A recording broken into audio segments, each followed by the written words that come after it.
Kerby Joseph is on the branch plan now. Dan Campbell grouped both starting safeties as down-the-road players on Tuesday, and his own July marker for branch is now projected for late September or early October. In July, we said Detroit was priced at its December strength, a 10.5 win total for a roster whose bounce case was real, but whose September secondary was a scheme dare with no proven names.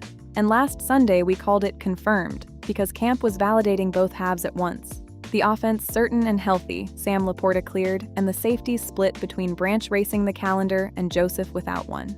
This week added a preseason game and a press conference, and both kept the file moving in the same direction. The game first. Detroit lost at the Bengals, 16-14, Thursday night at Paycor Stadium, in rain that cleared as the night went on. The score is not the story because Jared Goff never took the field. Undrafted rookie Luke Altmaier started and made his NFL debut, Josh Dobbs handled the second quarter, and Altmaier played the entire second half. His line, 13 of 22 for 130 yards, a touchdown, 2 interceptions, and a lost fumble on an exchange with Jacob Sailors, reads worse than the tape, per Sideline Report's Candace Pedraza, who charged his receivers with dropped passes left right in their hands, including the Isaac Tesla helmet deflection that became Jordan Battle's interception on the opening drive. Detroit outgained Cincinnati 274-256 and lost the turnover battle 3-1, with a failed onside kick sealing it. Backups against backups mostly, and we frame it as exactly that.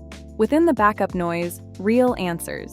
Edge Ahmed Hassanein was the player of the night. The team's website credits 4 tackles, 2 sacks, and a forced fumble, and Pride of Detroit's Al Karsten charted 3 quarterback hits and 2 tackles for loss on top, with one of those sacks coming against Joe Burrow himself, per the team's Saturday notebook, since Cincinnati played its starters for the opening series. Sailors ran 8 times for 55 yards, caught 3 passes for 28 more, and in Pedraza's red solidified the third running back job behind Jahmyr Gibbs and Isaiah Pacheco.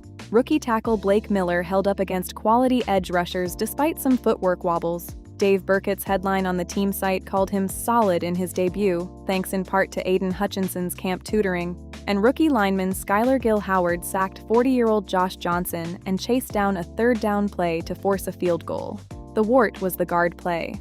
Pedraza counted 5 drive stalling penalties between Christian Mahogany and Miles Frazier, though Karsten graded Mahogany's run blocking and pass protection as a win. Jake Bates hit from 41 and 52 and made a touchdown-saving tackle on a return. Now the safeties, which is where last week's watch items lived. We asked whether Branch would take a practice rep before cutdown. Not yet, and the marker is slipping.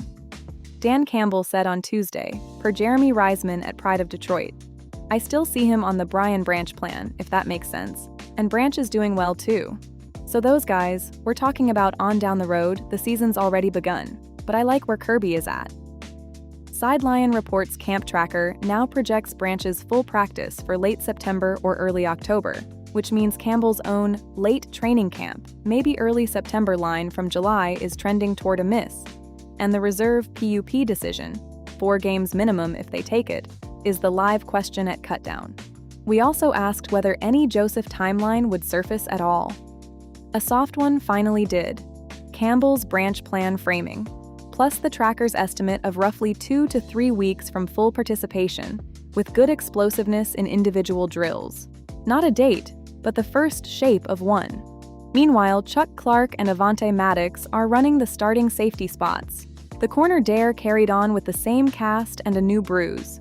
Nick Whiteside and Keith Abney II both made Karsten's winners list from the game.